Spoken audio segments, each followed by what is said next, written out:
What up, beautiful people? We are here after 2 months of my friend bullying me to try it, and I finally pulled the trigger and bought Risk of Rain 2. So I'll make you a little bit of a review of the game. Do you like it? What it is? Should you buy it in 2026?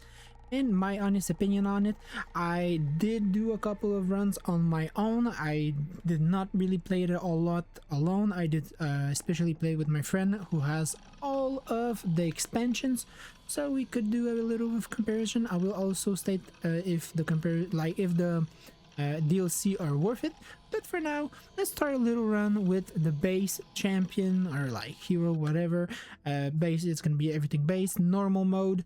And we're gonna try to beat the game because this is in a rogue MMO, or I don't know how to. I don't know about a lot about games. I just know if you need to have fun or not, and that's more important than the rest. So what is the game about? It's gonna be really easy. I will try to sum it up real fast for you. Every single run is unique, so you drop in a couple of maps. The first one, you need to complete stages. You have enemies to kill, gold to gather by killing enemies, open chest, get random items, get stronger, then do the teleporter or like the boss of the stage so you can go to the next one. You do 5 stages. The 6th one is the boss. With some going around, you can extend this going further and further. The more time you spend in the game, the harder it gets, and the more items you have, the stronger you are. Every single run, it cannot be really stopped, so you can't put pause and go away, but this is a really major point in my opinion. If you don't have 45 to an hour, you cannot really play this game, which is a big down, like a bad point in my opinion. I will start with the negative a bit more, then go for the positive. First of all, if you play the game as it based, it's gonna be pretty boring, pretty fast in my opinion. If you do like 20-30 games, so about 30 hours of gameplay, once you've beaten a couple of times in monsoon difficulty, so this is the harder difficulty, the game is gonna be pretty boring because every single time what you do, you spawn, you kill, you loot, you kill the boss, you go to the next stage, and rinse and repeat. Once you add, and also I just want to say, it's gonna take about 30 to 40 hours in my opinion for yourself to learn about every single item, so you know about 3 stages in, like in the 4th one, have you a good run, do you have any chances to beat the boss, and stuff like that. Once this is said, there's a lot more to go if you have the DLC.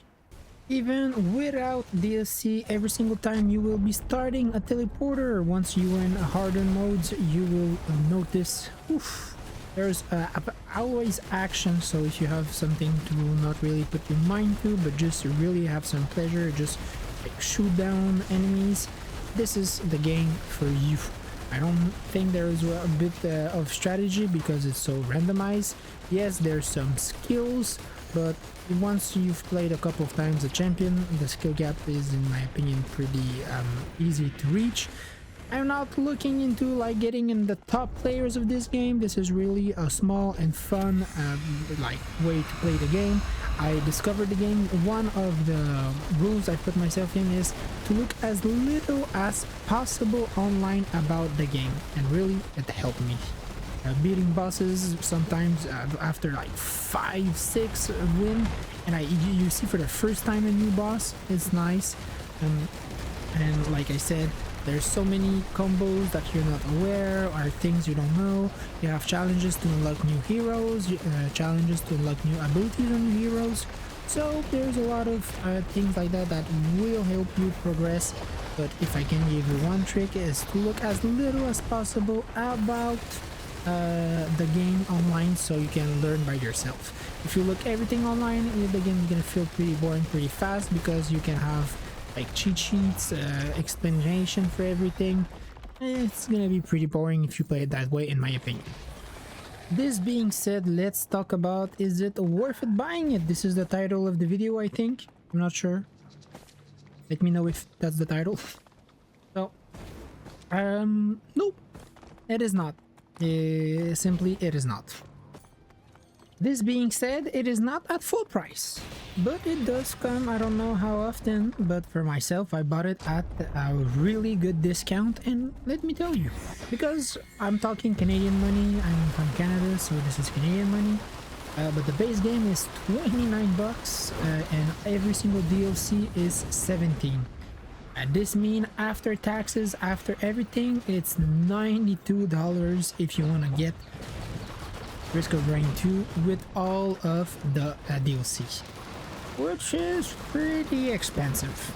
But as my friend pointed out, he had a pretty good deal. I also did. I bought the game at 70% off. Yep, 70% off makes the game pretty cheap if you ask me. But that's not the only thing.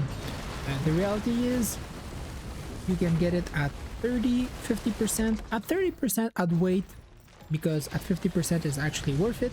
But at 70% off for the game and all 3 DLCs, so you have the full experience with everything, you're paying less than the base price of the game at normal. So no, it's not worth buying it right now because I don't think it's on sale, but once it's on a pretty considerate sale, it's gonna be 100% worth it. They come out with a new DLC now, so expect like in a couple months it's gonna be a really good price. You're probably watching this when there's a nice price on Steam. Well, jump on it. If it's something more than 50% off, in my opinion, it's more than worth it. I think what they're gonna do is put 70% off on all DLC, 50% on the base game, and the new DLC is gonna be full price. But yeah, at this price, I would consider it actually a really good buy. So, is the game worth it? I think I've answered the question. Let's have a little bonus on the modding community. Yes, the DLC are bringing the game to completion, but the mods are incredible. There's so many of them. They add stuff that is pretty nice. They add a lot of fixes like stats viewer, a lot of like help like UI wise, and there's a lot of things to explore there, and it is really like straightforward and easy to set up. So on this like way, you need to look into the mods. Personally, I've watched a couple of videos for the mods. I've tried a couple of them. I still do prefer the base game. I'm just a guy like that. I prefer things like they should, like how they designed it for it. Because when you start adding mods, it's usually like disruptive to how the game is played. But hey, everyone has its own. There's some mods that are really nice, some that are pretty weird, but they're really worth a try because they're easy to install and really nice. And that's gonna wrap it up. I hope you liked the video. If so, please leave a like, comment, subscribe. I don't know how it works. Okay, do whatever you want. I don't know how to support the channel, so do whatever you want. Thank you for watching and see you really soon.